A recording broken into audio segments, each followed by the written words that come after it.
La Sociedad Española de Radiodifusión presenta... Ser. ¡Viva la radio! Podcast.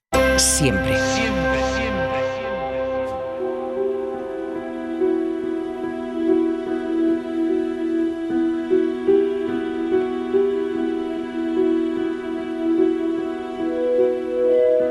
Rafael Álvarez el Brujo, bienvenido a La Hora Extra. Muchas gracias. Hace algunos años que no pisabas el Festival de Mérida y vuelves con una obra que cierra una trilogía. Eso es. Una obra que cierra una trilogía de 3 espectáculos que se han estrenado en Mérida, 2 de ellos, los anteriores, Los Dioses y Dios, en el año 2020, y Esquilo, o El nacimiento y muerte de la tragedia, que la estrené en Mérida antes del COVID. Uh-huh. Y ahora, Iconos o la exploración del destino. Dirás, ¿qué títulos tan raros, tan complicados, tan enrevesados? Pues porque es el Festival de Mérida y los textos son textos clásicos, y estos textos clásicos tienen estos títulos que nos inventamos los modernos para, bueno, pues para hacernos los interesantes. Pero es una obra cómica, humorística, si bien es una reflexión sobre el destino a través de los personajes clave, por eso se llama Iconos, de la tragedia griega, algunos de ellos, como por ejemplo Medea, que mató a sus hijos, como todo el mundo sabe, y no se sabe por qué. Porque los trágicos explican el momento de Medea terrible que mató a los hijos y tal, pero en la mitología se explican una serie de cosas que pueden llevarte a entender por qué ella mató a los hijos. O sea, son explicaciones que están en la tradición oral, no en los trágicos. Y yo, como soy un juglar y vengo de la tradición oral, he tomado esa vertiente de la mitología que completa la visión de los clásicos sobre la tragedia. Medea, te decía, Edipo, Antígona y Hécuba. Y hablo sobre ellos y sobre el destino en la tragedia griega y en el concepto que tenemos de destino en Occidente, y sobre el karma en la filosofía oriental y el concepto del karma, que es una versión india del destino en la tradición espiritual, mística del yoga de la India. Ahora hablamos de autobiografía de un yogi, que es una de las obras con las que estás recorriendo los teatros de España. Pero ¿tú crees en el destino? Yo creo en el destino. El destino, claro, el destino existe, pero existe en parte. Yo creo que hay una serie de condicionamientos que son inevitables. Por ejemplo, tú naciste aquí. Eso ya te está condicionando, eso es parte de tu destino. Te educaste en España, aprendes una lengua, un idioma, una cultura, y así muchas más cosas. Pero luego después hay otra parte de libertad en la que tú puedes escoger un camino u otro completamente distinto. Ahora bien, creo también que eso genera destino, porque si coges un camino, en lo sucesivo generarás una serie de consecuencias que serán condicionamientos futuros. Uh-huh. ¿Sabes? O sea, tú estás creando tu destino de mañana hoy, a través de elecciones libres de hoy, pero que tienen consecuencias absolutamente inevitables. Si te tiras por la ventana, el destino en unos segundos ya sabes cuál va a ser. Sobre todo si es un noveno o un décimo, y es que te estampas contra el suelo y te matas. Tú tomaste la decisión y ya, una vez que tomas la decisión, hay algo inevitable. Cuando tú ya estás cayendo, a los bomberos no les da tiempo a llegar. Es inevitable, ciertas cosas son inevitables una vez que se ha tomado una decisión. Esa es el concepto de destino relacionado con la idea del karma. Uh-huh. El karma, tu karma lo fabricas tú. Son las acciones que tú llevas a cabo, generan una serie de reacciones y de consecuencias que forman parte luego después de tu condicionamiento, de tu destino, ¿no? Uh-huh. Hablabas antes del humor. Estamos hablando de una obra sobre la tragedia griega, pero que lo haces a través de la comedia. ¿Cómo encajas los dos géneros? ¿Cómo se hace eso? Bueno, yo siempre soy comedia, porque yo tengo la cosa desde que empecé en el teatro de que salgo ahí, hablo y la gente se ríe. que al principio yo me mosqueaba, porque decía, ¿por qué se ríen si no se tienen que reír? Se están riendo de mí. No se están riendo de ti, se están riendo porque tú eres un cómico, me dijo una vez un José Luis Alonso de Santos. Tienes lo que se llama la vis cómica, que no se aprende en ninguna escuela dramática, de arte, de interpretación. Hay gente que tiene vis cómica y gente que no la va a tener nunca. No la va a tener nunca, y aunque sean muy buenos actores, ¿no? Y yo recuerdo que la primera obra de teatro que yo hice con José Luis, que fue El horroroso crimen de Peñaranda del Campo, de Pío Baroja, yo hacía un condenado a muerte y salía en la primera escena y tenía que decir, ¿esto qué es? Porque me quitaban la capucha y veía una habitación a la que me llevaban y decía, ¿esto qué es? ¿Dónde me han traído? ¿Esto qué es? Y nada más decir esto qué es, la gente se descojonaba. Y yo decía, ¿por qué se ríen si solo he dicho esto qué es? Y además yo lo quería decir, era jovencito, lo quería decir con una voz potente, una voz grave y tal, una voz de Sancho Gracia, que era en aquella época Curro Jiménez, que era un ejemplo de voz potente y tal. Y decía, ¿esto qué es? Y la gente se seguía descojonando. Entonces ya me resigné y dije, ¿esto qué es? Pues que eres un cómico. Y esto hay que administrarlo y gestionarlo y reconducirlo y canalizar esa facilidad para que la gente se ría y llevarlo a donde tú quieres. ¿Cómo has conseguido conectar con el público a través de ese humor, en esa relectura que llevas haciendo desde hace años de los clásicos? ¿Qué peso tiene? ¿Cómo crees que eso ha conseguido conectar también con el espectador? Bueno, yo utilizo muchas técnicas, una de ellas, por ejemplo, es la mezcla de estilos, de tonos y de colores y de niveles distintos de significado del lenguaje, ¿no? Entonces ahí juegas con eso como en una canción, ¿no? En una canción. Entonces a lo mejor utilizo una serie de parrafadas clásicas del gran teatro, del teatro de la cultura, que son sonoras, bonitas, poéticas, pero no estoy todo el tiempo hablando así, porque eso ya aburriría. Porque la gente inmediatamente desconecta. Tú das pum pum 3 pinceladas y luego después utilizo a lo mejor una serie de expresiones castizas de la calle, ¿sabes? Entonces eso es una técnica. La otra, el humor. El humor es siempre romper la secuencia lógica predecible de los acontecimientos. El humor, me explicaba un profesor mío de teatro hace mucho tiempo, que era una cosa que había una escena del gordo y el flaco, ¿te acuerdas? Que están, Oliver, no sé qué y tal, y uno le dice al otro, el flaco le dice al gordo, tengo sed, y el gordo dice, se levanta por un jarro de agua y viene con un jarro y un vaso, y entonces, gracias, entonces el flaco echa agua con el jarro en el vaso y dice, gracias, Oliver, y beben en el jarro. Eso es lo que nadie se espera, ¿no? Eso es el humor, una ruptura de la secuencia lógica predecible de los acontecimientos que te rompe un poco los esquemas y hace que te rías. Y bueno, al final es la forma la que tú has tenido de acercar los clásicos al espectador, que llevas haciendo desde hace muchísimos años. Lope de Vega, Cervantes, San Juan de la Cruz, Teresa de Jesús, Quevedo, el Lazarillo. Sí. ¿Qué es lo que te gusta de actualizar estos grandes clásicos de la literatura? Los textos me gustan. He tardado mucho tiempo en cogerles el punto, porque al principio no los entendía, me resultaba muy latoso leerlos y entiendo que haya gente que no entra ahí, ¿no? Pero hubo un momento importante que fue en el primer centenario del Quijote. En el año 2005 se hacían muchas obras sobre el Quijote porque era el centenario. Yo tuve la oportunidad de hacer una de ellas y entonces me metí en el Quijote a tope. Estuve 4 años leyendo el Quijote porque leí una edición de Martín de Riquer que tenía muchas notas a pie de página y mucha bibliografía a pie de página.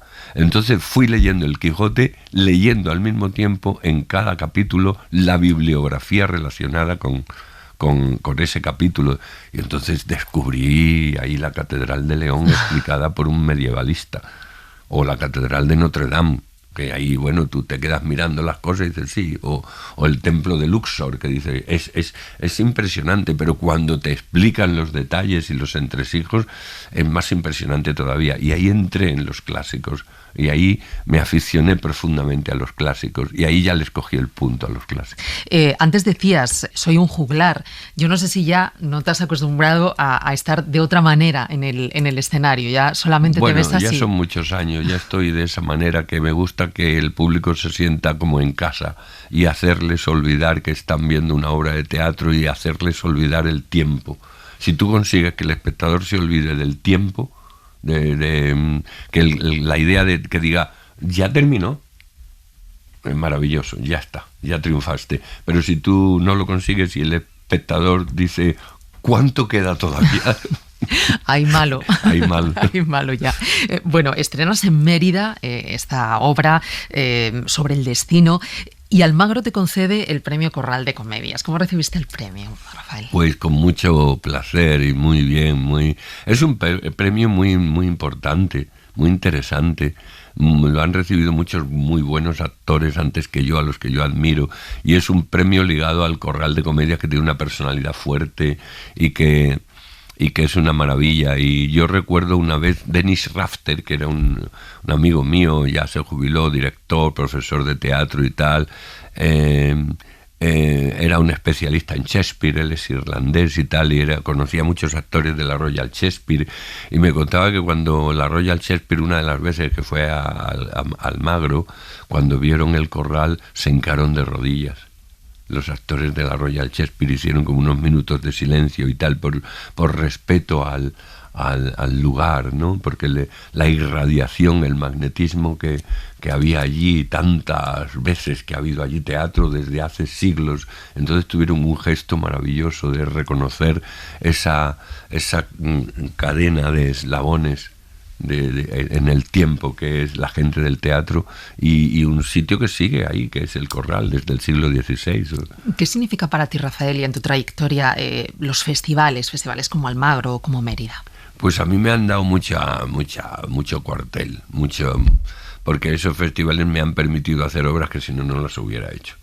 Porque tú no haces, por ejemplo, Iconos o La exploración del destino para ir a estrenar en Madrid, a no ser que vayas a un teatro público como el María Guerrero o la Compañía Nacional de Teatro Clásico, donde estrené El viaje del monstruo fiero, ¿no?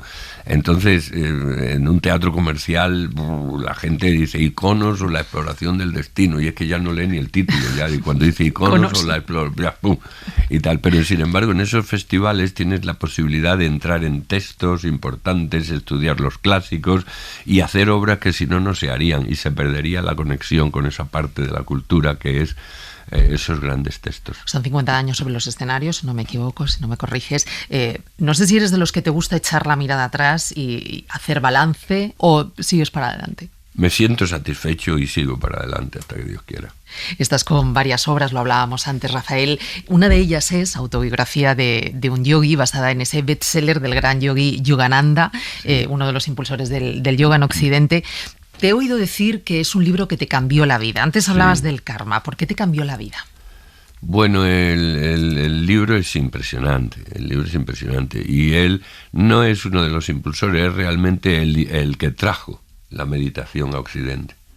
La vida de Yogananda es una vida crística, en el sentido en el que utilizan muchos teólogos occidentales, pero sobre todo los místicos del Oriente, la gente del mundo del yoga, de la meditación, esa espiritualidad oriental, ¿no? Utiliza el término crístico no en el sentido confesionalmente religioso o religiosamente confesional, sino en el sentido de conciencia crística, que es un nivel de la conciencia de la que hablan todos los místicos de todas las tradiciones. Es un nivel de la conciencia en el que la conciencia se desarrolla y se expande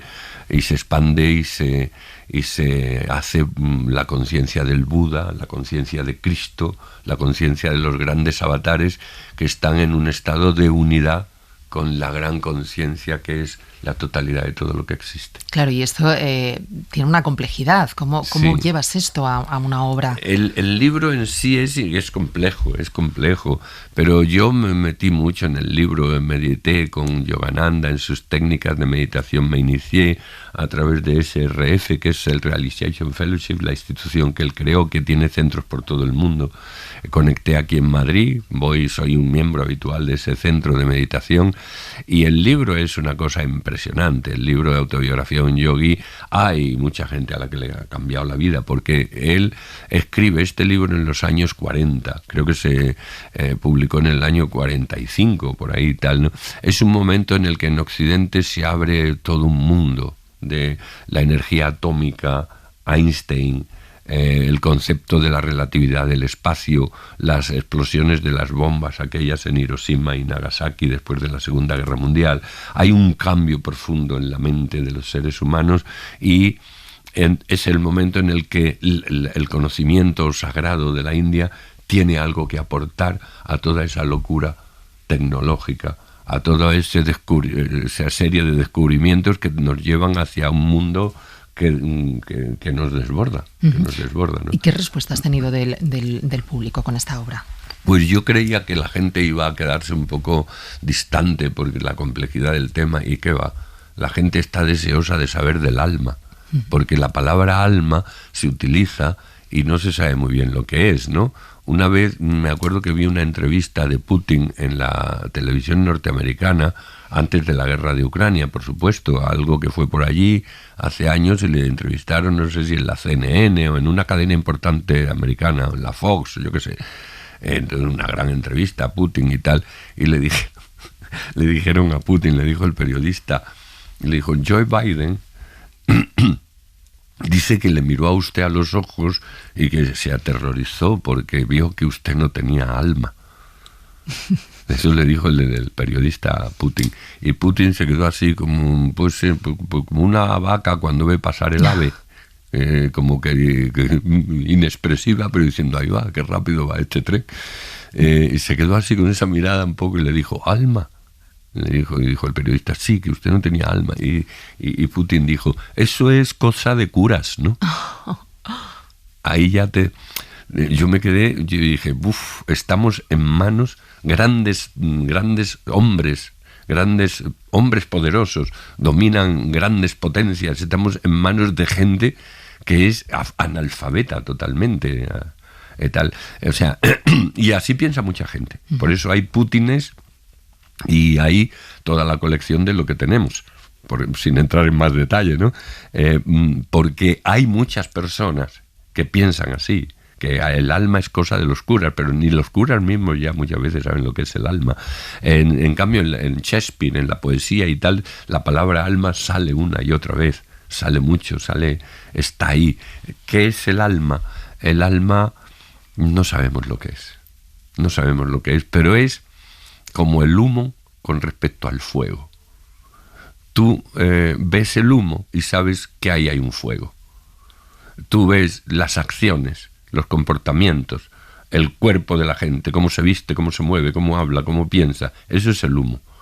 El alma está detrás, es el fuego invisible que hace que haya este tipo de humo o el otro más negro o el otro, ¿no? Esa es la explicación que yo le doy. Y está en todos los grandes poetas, no solamente en las religiones, sino en todos los grandes poetas.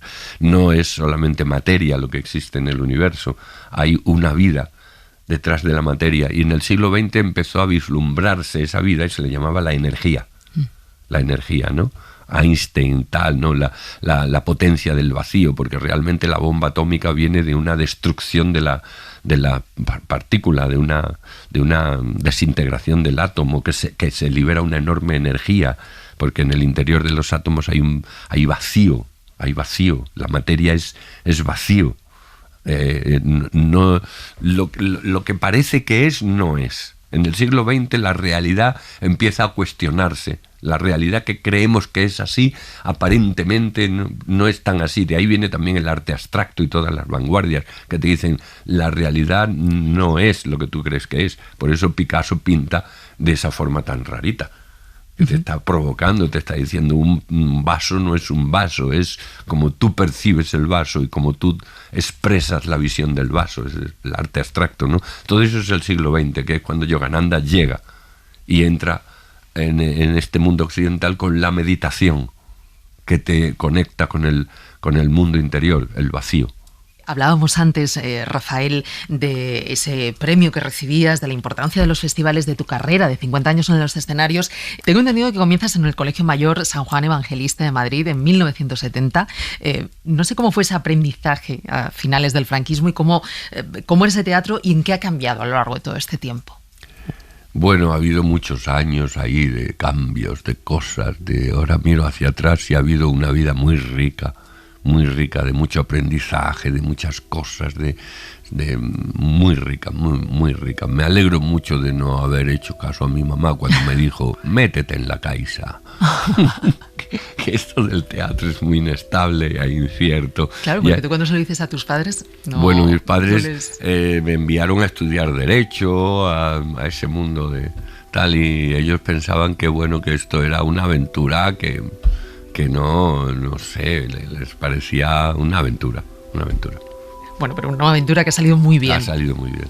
Como decíamos antes, estás con ¿cuántas obras estás ahora mismo girando por España, subiéndote a los escenarios de...? Pues estoy con 4 o 5 títulos simultaneados. Estoy con los dioses y Dios, la autobiografía de un yogui, el Lazarillo, el monstruo fiero, y con la preparación de Iconos o la exploración del destino. Uh-huh. ¿Tienes todo el verano ocupado? Todo el verano. Principio de temporada sí. Creo que también ya tienes cerradas fechas. Sigues con tantísimos proyectos. ¿Cómo se consigue estar ahí? Pues bueno, ¿sabes lo que pasa? Que con los años las cosas se hacen solas.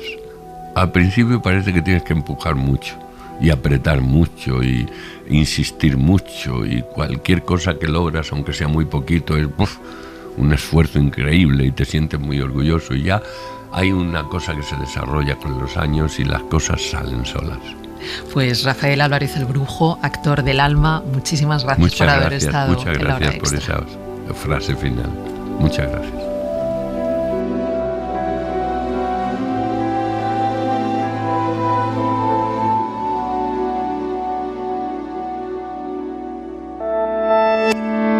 Cadena SER. La radio.